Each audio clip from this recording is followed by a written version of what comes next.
Hey guys, welcome back to another drawing video. Today I'm going to show you how to do this 4th of July foldable card. So it starts off like this, it just says Happy 4th of July with some fireworks, and then when you open it up there's a flag, some stars and fireworks. There's a whole bunch of fun stuff on here. This could be a really great gift for somebody for 4th of July or just a fun craft you can do with your family or friends. So make sure you have your paper, your drawing supplies. You probably want a pencil and an eraser for this one too. And let's get started. All right, so first of all, we need to fold our paper. And I have one underneath to make sure I don't make a mess, although it's kind of hard to see. First thing you're gonna do is you wanna fold it in half. Make sure those corners match up. That's a little hard to see on the white background, but there you go, fold it in half. And then you're gonna take each side, see here's the open part, each side, and you're gonna fold that in half as well, up towards the first fold. So the open side, you fold this back so that it touches the folded part. And then you're gonna take this side that we just folded and actually unfold it, because we just want the crease to be showing. And then we can start. So the first part of our card, now I am gonna write in Sharpie marker, but it might bleed through. So for you guys, definitely do pencil, but I know Sharpie's just easier to see in the video. So I'm just gonna do Sharpie. And we're gonna start by writing Happy 4th of July in bubble letters, or you can do any style of letter you want. One way that kind of helps to write a bubble letter, I'll do it for the first one, is to take a pencil first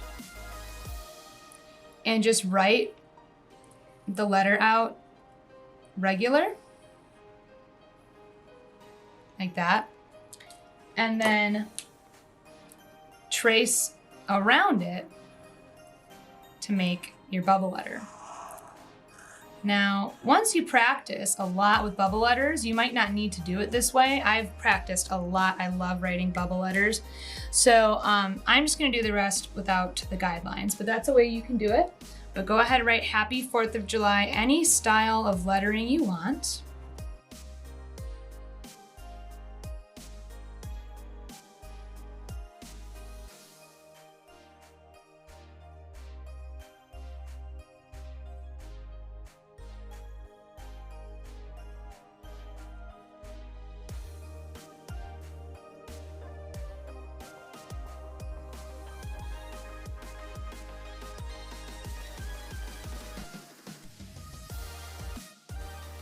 Okay. Now, if you watched me doing that and you want to see it again, definitely just keep pausing or replaying the video. I also have videos for how to make bubble letters, so I will link those in the description if you want help with that. But I know everyone might do their lettering a little different.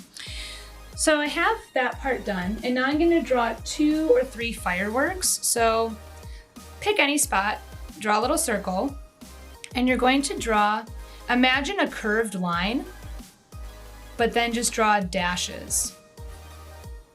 So I'm gonna think about maybe adding like 4 or 5 kind of dashed curved lines. And if they go behind the letters, just kind of imagine where they would come out. Do one more. And I just like to space them out from each other.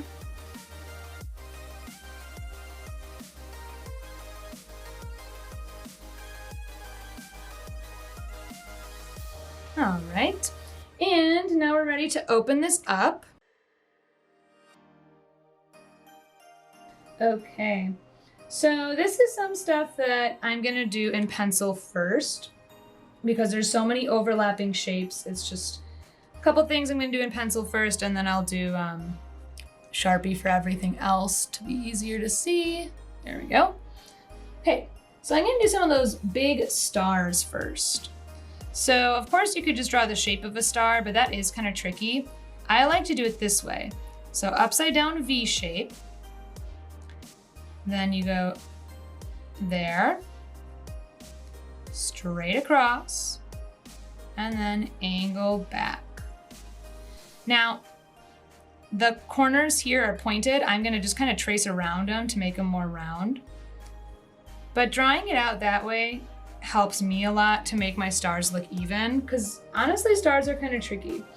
I'm gonna draw my 2 small ones, but I'm gonna leave that one big one behind the flag for later. I also like to have them kind of facing different ways, like different angles. I think it just looks nice. And now I'm gonna draw my American flag. Also gonna do that in pencil first. Sorry, I keep moving my paper. So I'm gonna start with 2 straight lines for the pole, and I have it go behind my star. And just close off the bottom and top, and on top a little circle. And then for my flag, I'm gonna do a line that curves down and then back up. And I'm not gonna make it super, super wavy, but a little bit makes it look like it's blowing in the wind. And then go not quite halfway down your flagpole. Well, I guess it doesn't matter, you could, but I'm gonna go a little bit above halfway, and I try to make my curve down here exactly the same as the one up top. And then a straight line on the side. And now here's where you need to decide how you want your flag to look. So I did not make mine accurate. There's obviously not 50 stars, and there's not even 13 stripes, because it's kind of hard to do that, especially on a small drawing. So I'm not gonna make it accurate, but if you want to, you know, you can just look at a picture of a real American flag. But I'm gonna start with the blue square or rectangle first. So in the middle of this section, I am going to draw a line that curves to match the bottom and the top. But it doesn't go all the way. It stops right about here. And then straight up and down. Well, when I say straight up and down, I mean it is on an angle to match like the flag, but it's a straight line. There you go. And then I'm just gonna do my stripes however thick kind of seems good. And you want to match the curve of the top and bottom as best as you can. Again, I'm just doing however many stripes looks good. It doesn't have to be 13. Perfect. And for inside my square here, what I did is I just did 4 on the top, 3 in the middle, 4 on the bottom, so that they're a little bit uneven from each other. 3, 4. I'm doing that same style. I would trace the outside of these. If you really struggle with these stars, or you want to do all 50 but it's too small, you could just do tiny little white circles, and that would work too. Okay, now I'm gonna draw my one other star that's kind of behind, so I'm just gonna kind of, there we go. And I'm gonna switch to my Sharpie marker now. And I'm gonna quick trace just the outsides of these stars and my flag.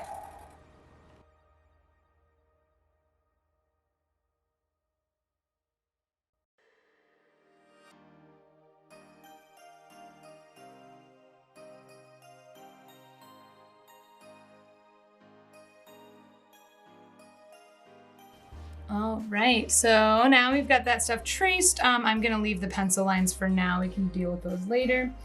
And now we're gonna add some extra stuff. So let's add some of our firecrackers. So just pick a spot and start with a rectangle. And then add a triangle on top that's a little bit wider. And you wanna do a small rectangle at the end for the little stick. And I'm just gonna add a couple of these around.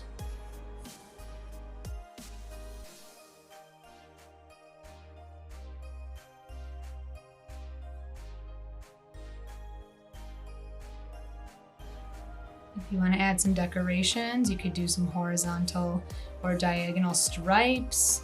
You could add some stars.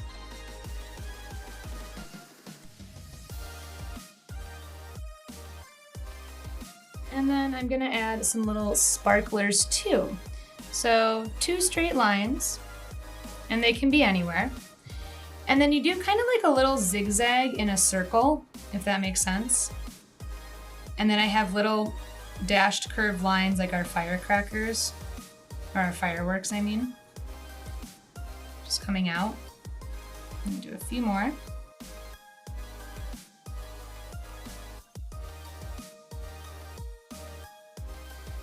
And then one thing I did just to kind of fill in some space on my first one was I looked for spots that seemed empty, like to me this is pretty empty, and I just added more fireworks. So again, you start with that circle and do those curved dashed lines. And just be careful to not go below this fold or above that one. I mean, if you do, it's not gonna look that strange, but it's nice to have that, you know, surprise when you open it that there's a whole extra picture. So I try to hide those things.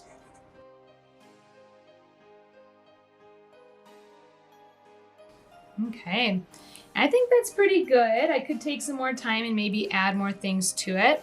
But my next step would be to erase everything and add my color. And I'm just gonna show you how I did the other one because it did take me a while. So let me move this aside. So here is how I colored in my first one. I had fun adding like stars and stripe patterns to my letters. And I used crayons and markers for some of it because for mine, I did use mostly just red and blue. So by using crayons and markers, you're able to kind of have these different shades of the two and not have everything look the same. And then when it's folded, it looks like that. And then when you open it up, it's a fun surprise. So just take your time coloring yours in, make yours any way that you want to. It's your picture, and then you can give it to someone as a nice gift for 4th of July. Well guys, I hope you had fun making your 4th of July foldable drawings with me today. I always love doing these foldable drawings, and I think this is a fun one. So I hope you guys have a great 4th of July weekend, and I will see you guys next time for our next drawing video. Bye!